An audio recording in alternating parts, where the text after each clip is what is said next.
Merci beaucoup pour ton invitation. Bon, Annick, on sait que ça fait 5 ans qu'on se connaît.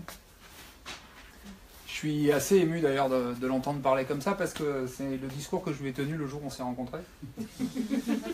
Et le jour où je lui ai tenu ce discours, elle m'a dit mais t'es complètement fou ce que tu dis là, c'est pas possible.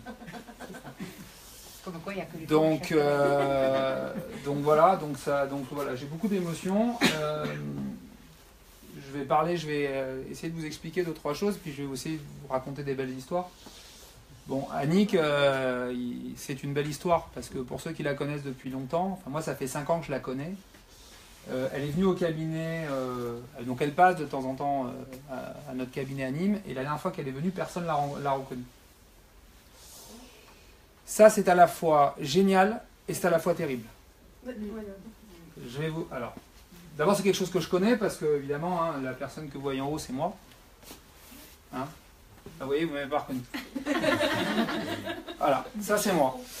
Donc moi j'ai perdu 70 kilos. La première perte de poids s'est faite en 7 mois, sans avoir été opéré.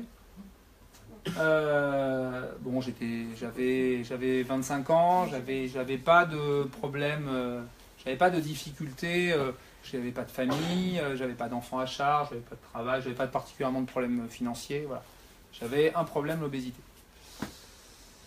Par contre, j'ai connu les gens qui m'ont pas reconnu. Parce que 35 kilos, notamment en 2 mois, sur l'été, il y a des gens qui sont partis en vacances, ils sont venus, et en fait, ils m'ont croisé dans la rue, ils m'ont pas reconnu.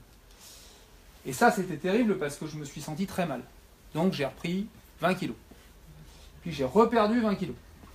Et puis il s'avère que mes parents vivent à l'étranger et je suis sorti de l'ascenseur et ma mère m'a pas reconnu. Et elle m'a dit je reconnais pas mon fils. Et elle s'est mise à pleurer parce qu'elle a cru qu'elle était une mauvaise mère. J'en ai repris 30. Normal. Hein. Puis j'en ai reperdu 30. Donc j'ai mis 8 ans pour stabiliser à peu près mon poids. Mais vous, voilà. Vous perdez combien? Oh, Vous perdez plus? Ça, c'est la question à Marie. C'est-à-dire, je perdais plus. Vous perdez plus? Est-ce que ça s'est arrêté maintenant? Maintenant, j'ai mis 8 ans, c'est-à-dire que j'ai à peu près... Comment perdre 30 kilos, c'est énorme quand même. Bah, oui, mais c'est une question... voilà, c'est ce qu'on appelle la puissance... voilà, est-ce que c'était de la volonté? Je n'avais pas intellectualisé à l'époque, si vous voulez. Je vous raconte les faits comme ils se sont passés. Et puis, bon, il s'avère qu'Annick l'a rencontré aussi. À un moment donné, j'ai rencontré des gens qui m'ont fait découvrir d'autres choses. Alors moi, par contre, j'ai toujours fait du sport quand j'étais enfant. J'ai fait du golf. Donc j'ai développé des aptitudes. C'est la grosse problématique de l'obésité de l'enfance. Alors les médecins, les chirurgiens qui sont là nous confirmeront, mais l'obésité de l'enfance, c'est terrible parce qu'à la fois, on augmente notre capital graisseux. Notamment, c'est ma problématique. Hein. J'ai un stock d'adipocytes relativement important parce que j'ai une obésité de l'adolescent, et ça c'est le problème, hein. On augmente nos adipocytes, et l'adipocyte malheureusement c'est une cellule qui ne meurt pas, donc elle est là. Donc on est obèse, et on est obèse chronique, c'est-à-dire que je suis obèse, et je serai obèse toute ma vie. Donc quand à côté de moi j'ai un copain qui mange des gâteaux et des machins, et ben moi je vais stocker, et il stockera moins vite que moi, pas parce que moi j'ai plus de sacs que lui, donc fatalement je vais remplir. C'est une maladie chronique. Et donc il faut, malheureusement quand on l'a, et je l'ai, c'est une maladie chronique, et il faut en prendre conscience, l'accepter et dire qu'on va avoir cette maladie à gérer tout au long de notre vie. Quand on est enfant et qu'on est en surpoids et qu'on est déjà dans un comportement sédentaire, il y a aussi des éléments qu'on ne développe pas, c'est toutes les capacités neuromotrices. C'est-à-dire qu'un enfant qui a fait du sport quand il était enfant, c'est beaucoup plus facile pour lui d'en refaire quand il est adulte que s'il n'en a jamais fait. Parce qu'en fait, il n'y a pas de mémoire de son corps à avoir fait de l'activité physique. Donc c'est vrai qu'aujourd'hui, il y a une vraie problématique, c'est que parce que les enfants ne bougent pas, en fait, ce sera d'autant plus compliqué de les faire bouger demain. Parce qu'ils ne vont pas développer, en fait, de réflexe à l'activité physique.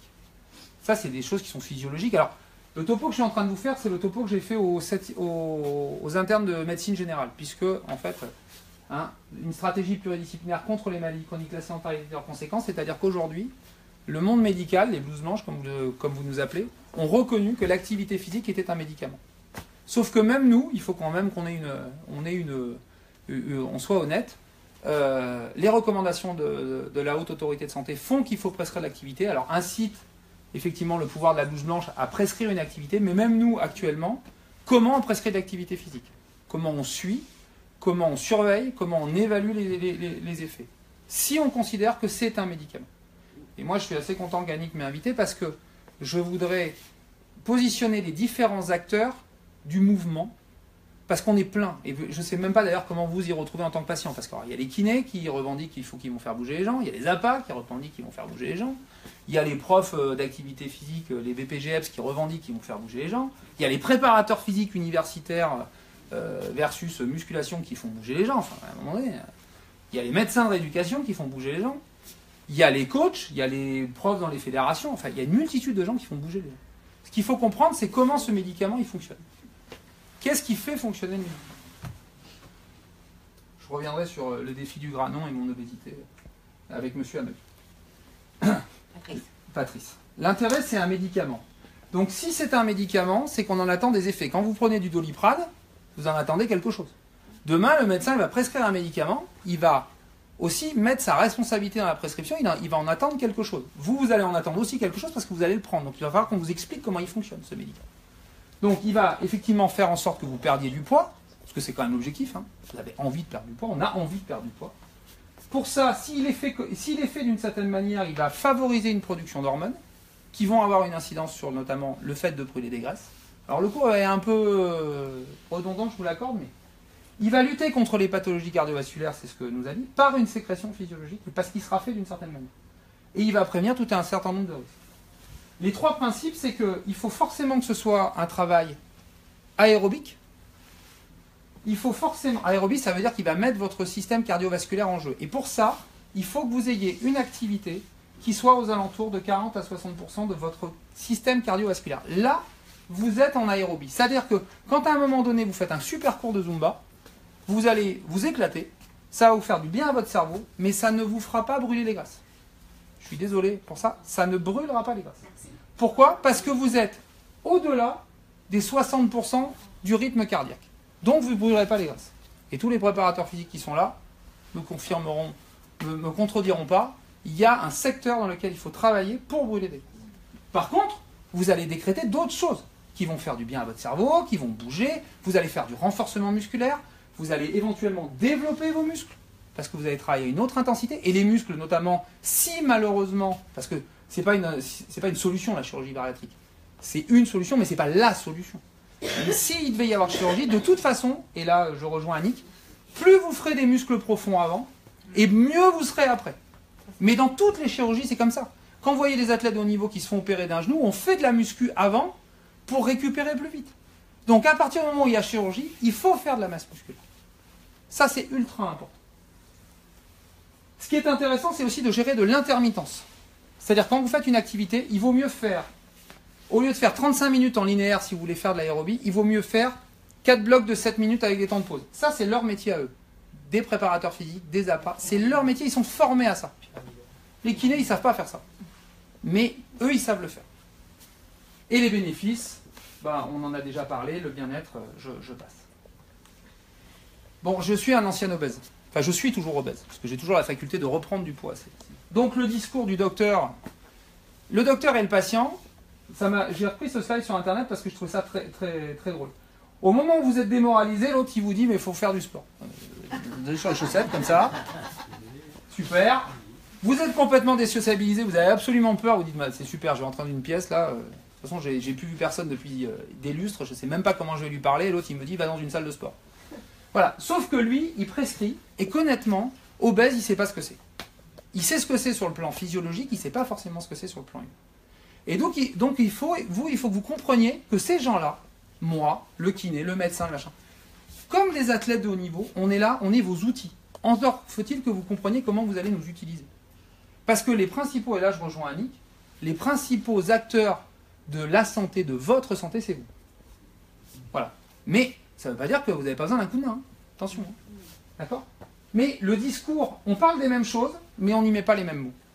Et reprenez vos consultations avec vos médecins et vous allez bien voir que globalement, combien de fois, à un moment donné, vous l'écoutez même plus d'ailleurs. Parce que vous dites, c'est bon. Voilà. L'autre, il me dit, faut que je marche de l'ordre de 30 minutes de marche rapide par jour. D'abord, lui, est-ce qu'il marche 30 minutes ? Et puis, il m'a vu, là, marcher 30 minutes, ça va être compliqué quand même. Bon. allez, sinon je fais 150 minutes. Bon, parce que c'est comme ça qu'ils nous le disent. Mais ils nous le disent parce qu'ils y croient et que c'est pour leur bien. Moi, quand je parlais aux internes de médecine générale, je leur disais, mais si vous y croyez pas vous, comment voulez votre patient qui n'a pas confiance en lui, il y croit lui-même. Voilà, il faut quand même faire attention au discours qu'on nous tient. Mais volontairement, je vous présente ce slide parce que ayez de la gentillesse pour les gens qui nous parlent. Ils savent pas comment globalement on fonctionne. Et puis même moi le premier, parce que quand j'ai fait mon nouveau cabinet, où vous verrez, je suis très pluridisciplinaire, j'ai complètement zappé que finalement vous êtes des familles. Les obèses, ils ont des enfants, ils ont un travail, ils ont un machin, ils sont fatigués, voilà. Et on est des gens normaux, avec les réalités des gens normaux, sauf qu'on a une pathologie à combattre. Et que celle-là, il faut s'organiser autour pour la combattre. Et comment on s'organise? Si vous êtes complètement sédentaire, effectivement, le médecin va nous dire commencez par monter les escaliers au lieu de prendre l'ascenseur, c'est super. Ouais. Et si j'ai mal au genou, je fais comment?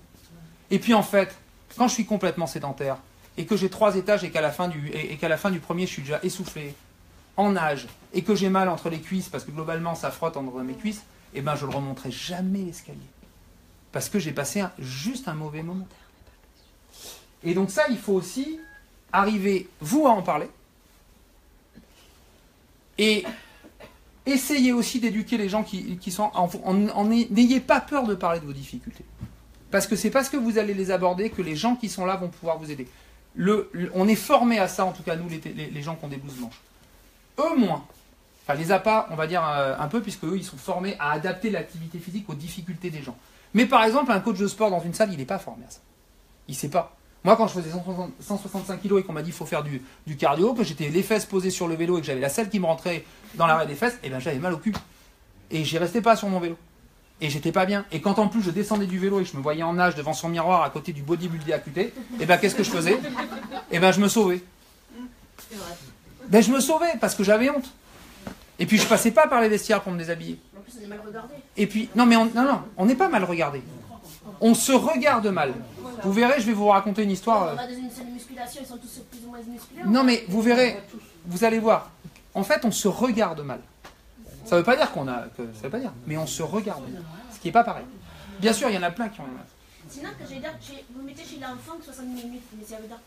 Non, je dis juste que quand on nous prescrit de faire ça, et qu'on travaille, qu'on va faire les courses, qu'on est fatigué, qu'on a le temps, nous, on prescrit un truc. Ils sont pas de l'autre côté de la barrière, et ils n'ont pas forcément anticipé que tout ça était compliqué. C'est compliqué parce qu'il faut de la motivation et que quand on a déjà tout à gérer, trouver de la motivation, c'est pas simple. C'est compliqué parce qu'on peut avoir des douleurs. C'est compliqué parce qu'on peut s'y lancer en étant ultra motivé et puis se retrouver et puis en fait être face à des difficultés qu'on n'avait pas anticipées. Je vous raconte l'histoire. Pas compliqué. Je suis un ancien obèse. Enfin, je suis toujours obèse et ce matin j'ai décidé d'essayer de refaire un peu d'activité physique parce que il s'avère que je manque de muscles profonds. Quand je me suis allongé dans mon propre cabinet avec mes propres préparateurs physiques et que j'ai commencé, et que mon préparateur physique m'a dit, bon bah tu vas faire 3 fois 30 abdominaux, et que j'ai calé à la fin du 25e,